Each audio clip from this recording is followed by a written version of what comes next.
We're going to be talking to Carl Gallups this hour. He is a senior pastor of Hickory Hammond Baptist Church in Milton, Florida. He's been there since 1987. He's a conference leader, evangelist, youth evangelist, talk radio host, talk radio and television guest. And he is joining us today because of the issue of the eligibility of Obama. He is a graduate of Florida State University and New Orleans Baptist Theological Seminary. He also has many years as a former law enforcement officer, and we're going to talk to him about that also, because we want to get to the bottom of this Arpaio investigation. Thank you so very much, Pastor Gallups, for joining us in the Power Hour today. Joyce, it's my honor. Thank you and your audience for having me on today. What a great privilege. Well, thank you. And then we have a wonderful audience and we have wonderful guests and we want to get to the truth. That's all we want is the truth. We're tired of all the lies and the sham and everything else, and so we're trying to get to the truth, and thank you for helping us with that. All right, let's start with your interest in the Obama eligibility situation. It started a long time ago. It wasn't something you just picked up recently, was it? Yeah, no, it wasn't. And thank you for asking me that, because very few people ask me that, and I appreciate it. It's very dear to me. Well, first of all, of course, yes, I did spend 10 years in Florida law enforcement, some of that as a criminal investigator prior to God's call to ministry. I've been in the ministry for probably 27, 28 years now, 25 years as the senior pastor there. So I was preaching a conference, Joyce, down in Orlando, back during the presidential election 2008 and during the campaigning, and I heard Hillary Clinton with my own ears, saw her. I checked into my room, turned on the television. Fox News was covering the conference, and she declared that she had evidence that would destroy Barack Obama's campaign. She was the front runner in the campaign at the time, and Obama was catching up with her. Yes. Whoa. And I called the pastor of the church where I was doing the conference. I said, turn on the news quick. I called my wife. I said, turn on the news. They heard it. They saw it. And she said she would be making an announcement within 4 days. She had information that would destroy his campaign, and it went to his eligibility. Now, so that, first of all, that means Hillary Clinton was the original birther. Yeah.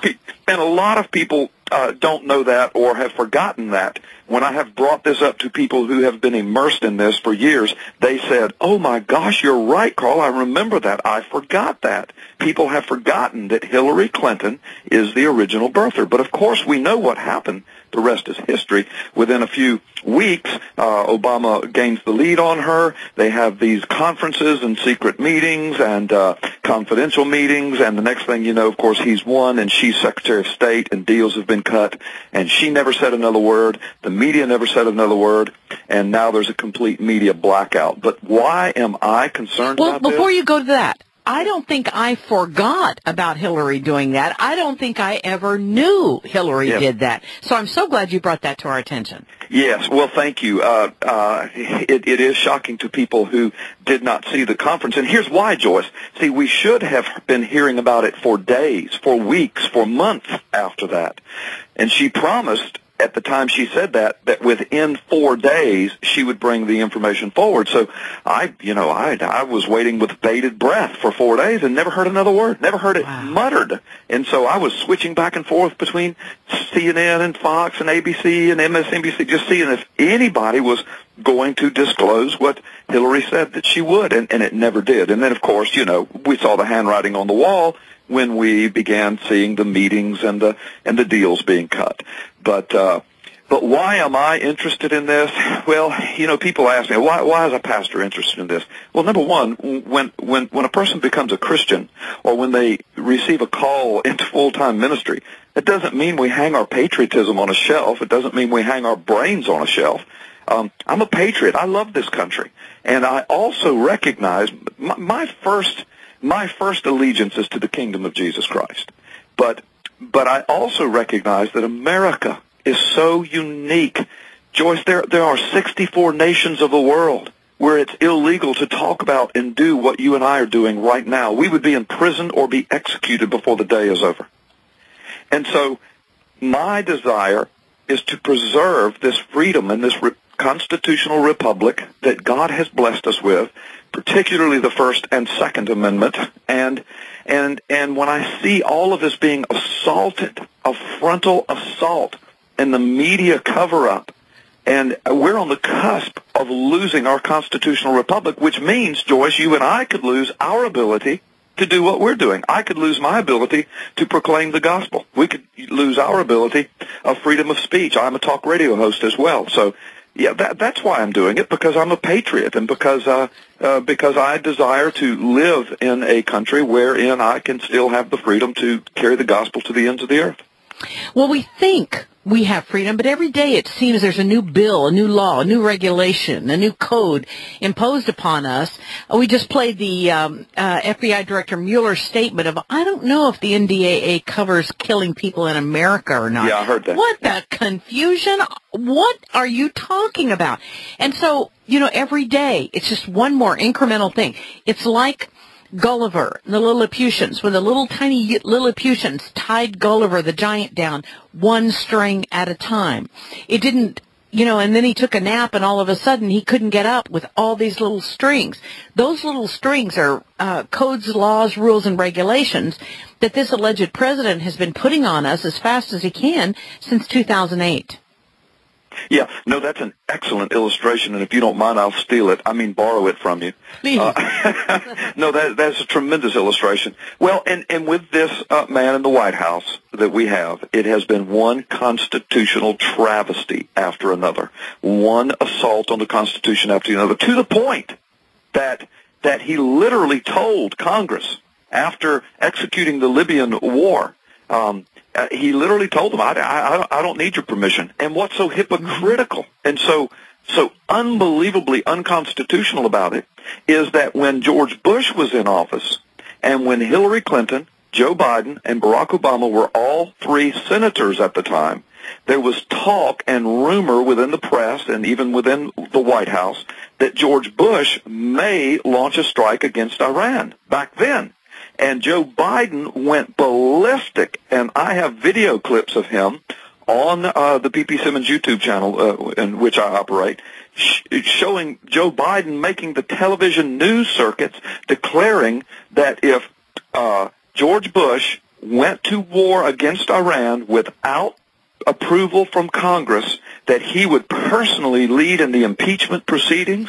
It was blatantly unconstitutional, and he knew what he was talking about because he was a lawyer, and his office was filled with constitutional lawyers, and they had all affirmed that if a sitting president unilaterally started a war against a sovereign nation without approval of Congress, and especially when that nation was not directly attacking the mainland of America, that president could be, should be, and would be impeached. Mm-hmm. I also have clips of Hillary Clinton and Barack Obama joining in with Joe Biden against George Bush, saying that they too believed the same thing and would do the same thing. Now, ratchet it up a few years, all three of those senators are now president, vice president, and secretary of state, or at least are in the offices. And all three of those senators are complicit in the very constitutional travesty, the very impeachable travesty that they were accusing George Bush of. And so it's one constitutional travesty, one spit in the face of the Constitution and the American public after another. And it's almost weekly now, Joyce. It's incredible. And what we are looking at is an alleged president with alleged power that is just removing everything that is sacred to the American people. And the only one standing is Ron Paul. The only one literally standing up against him that I see is Ron Paul. There may be a few others, but I mean, he has been very consistent in that. So now we come to the investigation, which of course Orly Tates has done. She's been a guest on the show. She's been doing a really good job, I believe, at least from what I see, on bringing this forward. And then we've got Georgia, getting as far as Georgia, the state of Georgia, and they said, yeah, there's a problem here, and we're going to have a hearing over this. And then all of a sudden, Georgia gets a whole bunch of money from Washington, and, that case goes away also. Then we enter with Sheriff Arpaio. Now, this investigation is where I really want your background and feedback, because this is a potential criminal issue, and we've got a sheriff after that giant thud that was heard after he made his announcement, in which, and I always say, if a tree falls in the forest and CNN doesn't cover it, does it still make a noise? That's kind of what happened with this case. Yeah. Yeah. Well, Joyce, thank you for asking me. Yes, Joe Arpaio is a man after my own heart, and not simply because he seems to be the only one who's brought forth the information that is conclusive, but because I spent over 10 years in Florida law enforcement, much of that time between two different sheriff's offices, a deputy sheriff, several of those years in doing my own criminal investigations. And so, I'm a graduate of Florida Police Academy, went through all kinds of hang right there. We're going to be right back after this 4-minute break. We want to find out criminally how far will this investigation go. Well, we'll be back with our guest, Pastor Gallups, after this 4-minute break. Stay tuned to the Power Hour. This is Joyce Riley. On the average, Americans work between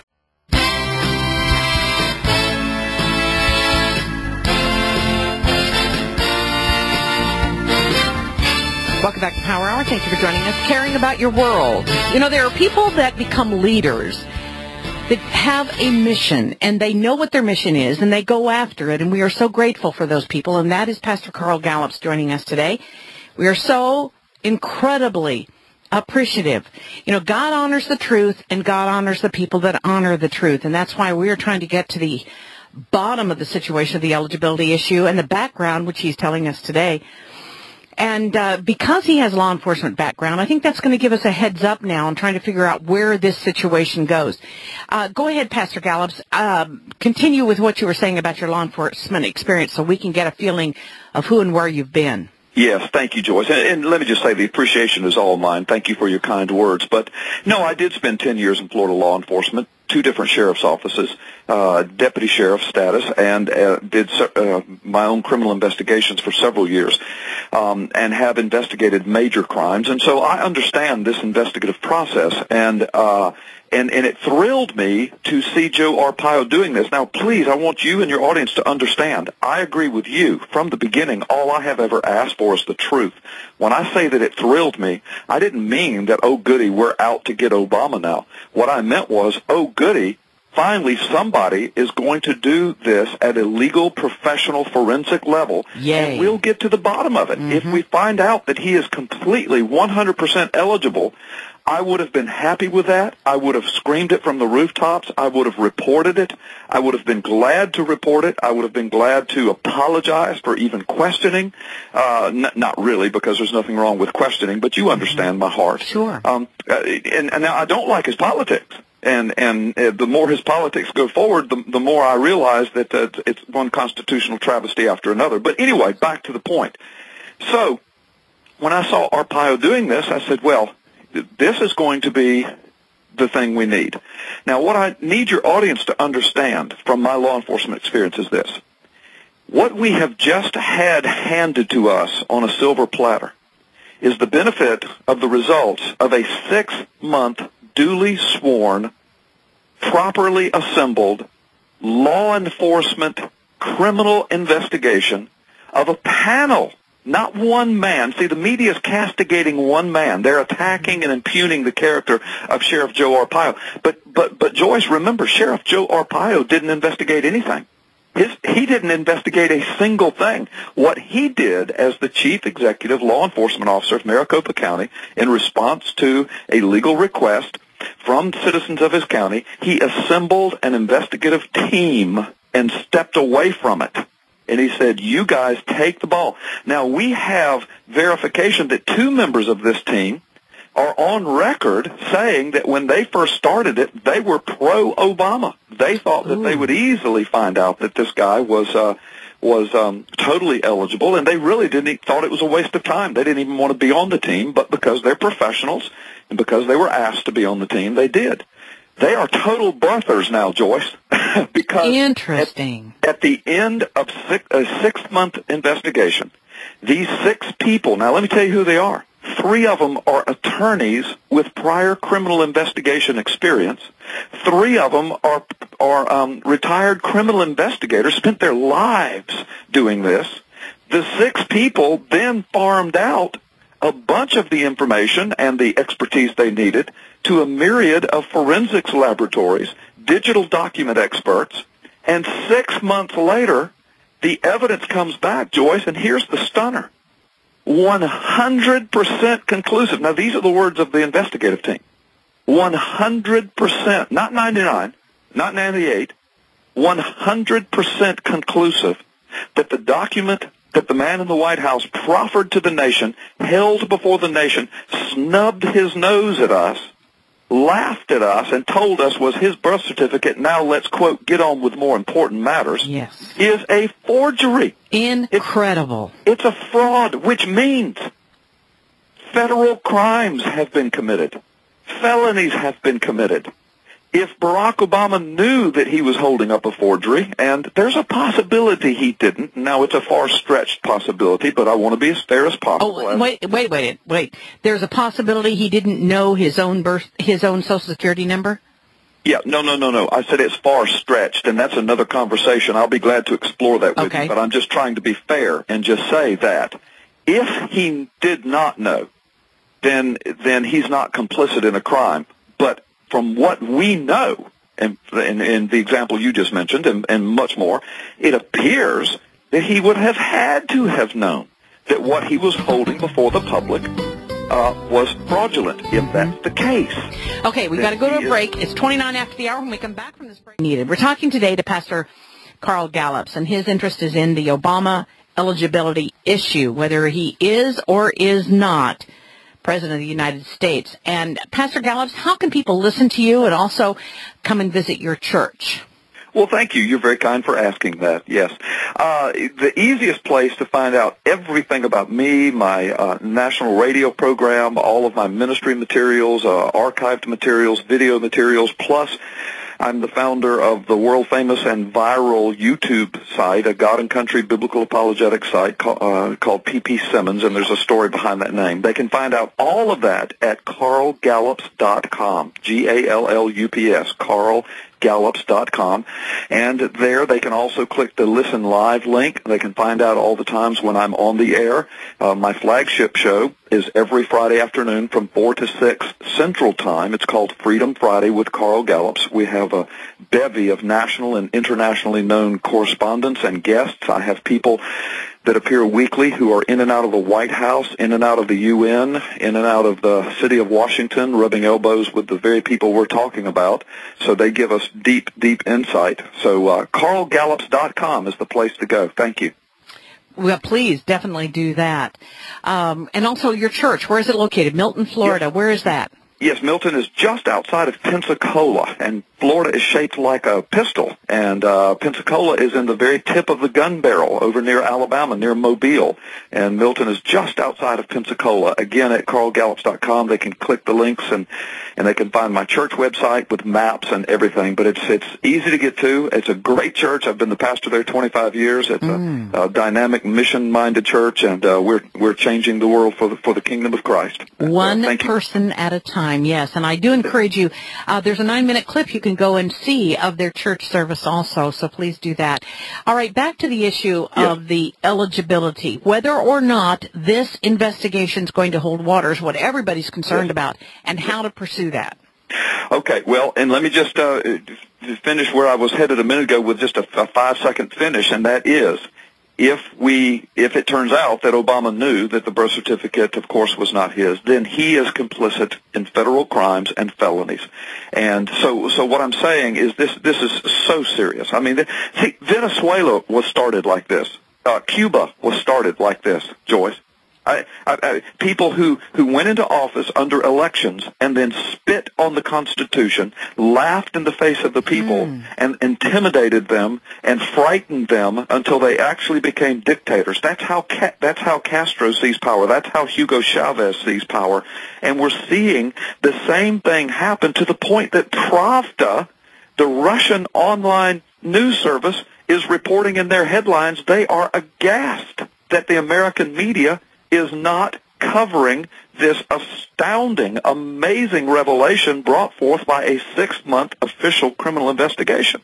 Can you imagine, Joyce, for your audience, back when I was a deputy sheriff, if I had information that, say, a sitting county judge was in that office by fraud and deceit and by forged documents, and I investigated it for 6 months, brought in investigators and forensics labs, and we discovered that, sure enough, That little county judge was there by fraud and deceit and by forged documents. Can you imagine if the media refused to cover it, if the courts refused to hear it, or if anybody refused to prosecute him, and if I was castigated for uncovering the information?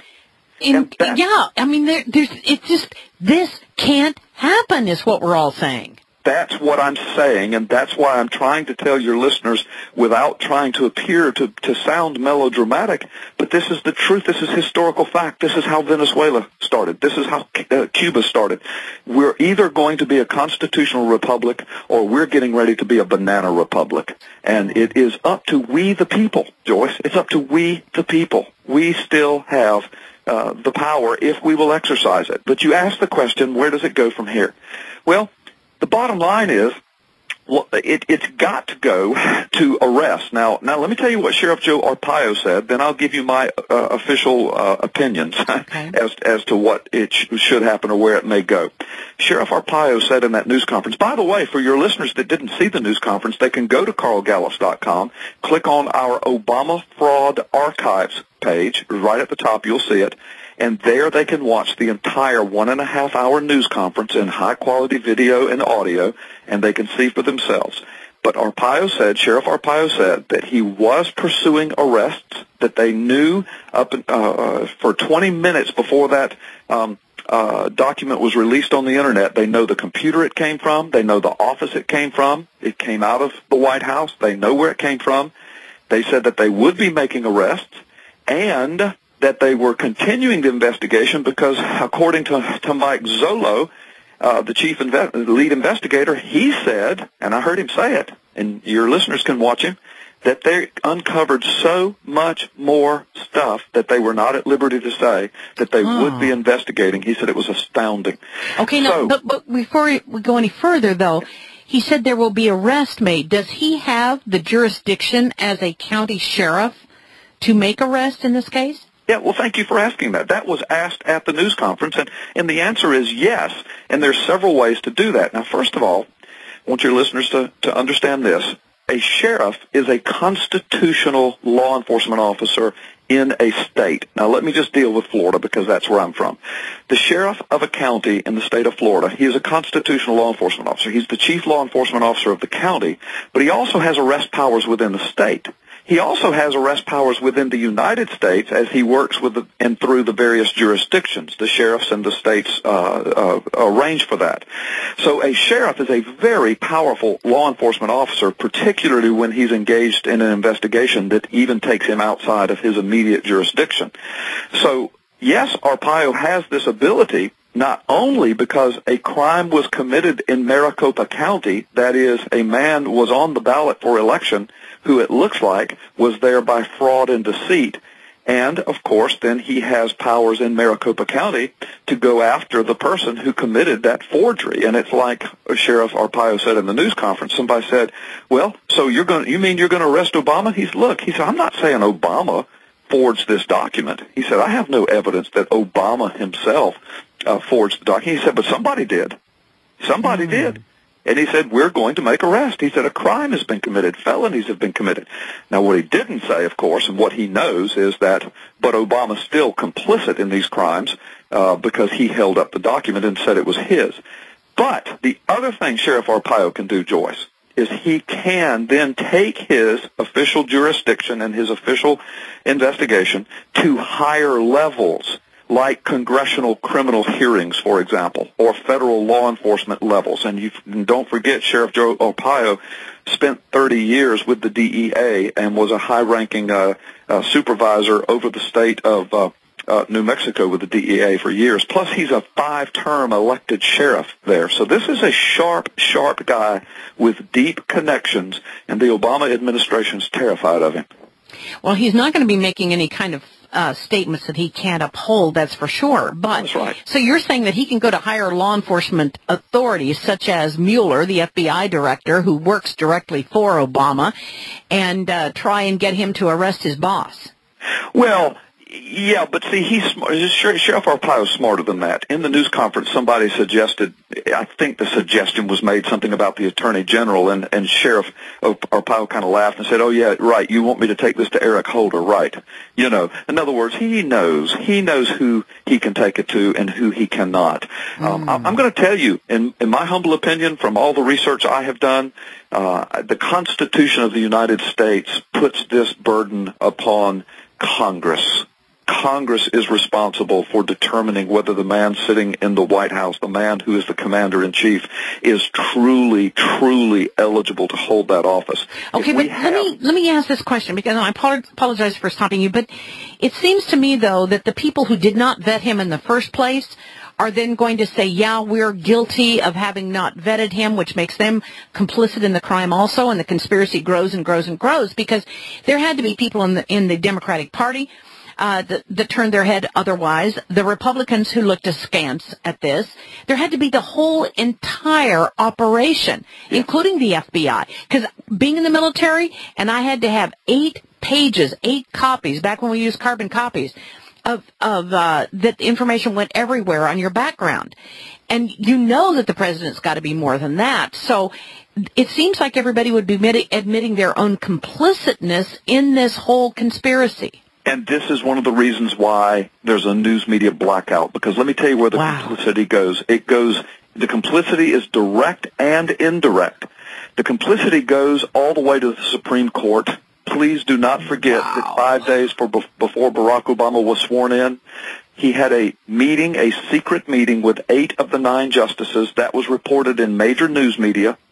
And to this day, nobody knows what that meeting was about. Now, that meeting may have been illegal. Excuse me. At the very least, it was improper,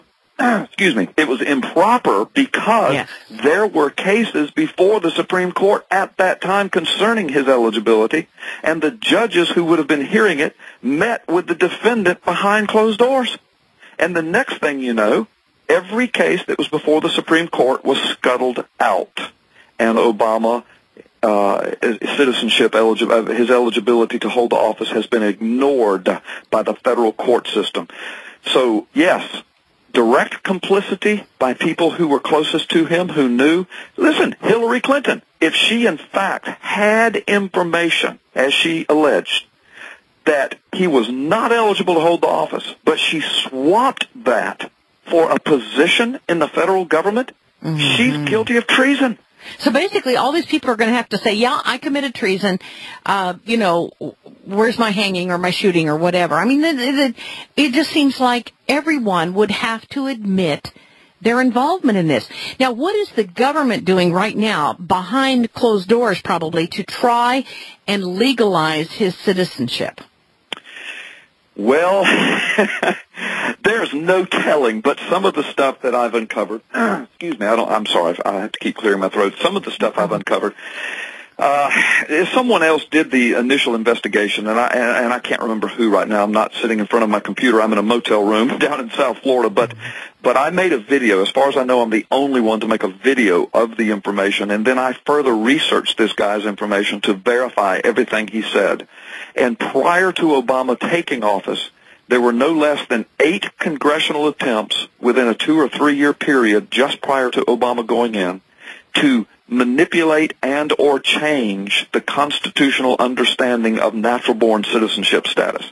Wow. Now, that smells to high heaven when you consider that within a few years after those 8 attempts, we have a man in office whom it does not look like he is eligible and who there's been this controversy over.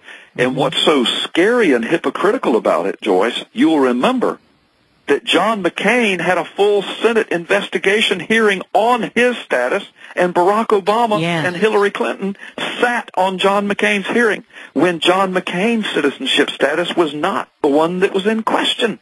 Obama's was. So watch my right hand so you don't see what the left hand is doing. That's right. It's smoke and mirrors. Yeah. It's a magic show. This is how banana republics are formed. The American people have to wake up, Joyce. We, the people, have to take our government back by legal means, but we've got to do it, or else we have lost it. It's one constitutional travesty after another. It's happening right under our nose. We finally, in the last 24-hour news cycle, I'm noticing headlines in Drudge and headlines of WND.com, we finally have some congressmen who apparently are submitting bills for impeachment right now because of his war in Libya. Well, finally, it's almost a day late and a dollar short, but that should have been started months ago. But finally, there's some movement, and then, of course, the Arpaio investigation. But this Arpaio investigation, Joyce, is monumental. It is epic. This makes Watergate look like Romper Room. This looks like Monica Lewinsky look like a little dalliance. This is of epic historical proportions. And the news media has blacked it out. I mean, It's like living in Soviet Russia. You know, I can actually feel what you're saying. I hadn't even thought about it. This is how Cuba began. I can actually feel that happening to us, see that happening to us here. We've got to realize that we are on the precipice. This is it. This is it. Now, what can we do? Because we're coming upon a break right now, unfortunately. But after this break, let's talk about the action items that people can do. Where can we go? What can we do? Okay. And let me ask you this. Do you actually feel at this point that there will be criminal charges, that Arpaio will go forward, or is he going to back down? No, I think Arpaio's going to go forward. I mean, if Arpaio backs down, then I'm scared to death for our country, because Arpaio's a man's man. He's a lawman. I mean, he's a man like myself and so many others, and of course there are women with these same convictions. I'm not trying to be chauvinist. I'm just talking about Arpaio. No, I think he's going to go forward. If he backs down because he gets scared, and the 6 criminal investigators get scared, and the forensics laboratories get scared, and all of these people involved in this 6-month investigation, if they all get scared and back down, then we need to look at moving somewhere else. Oh, you got 100 on that test. You know, we just heard about the...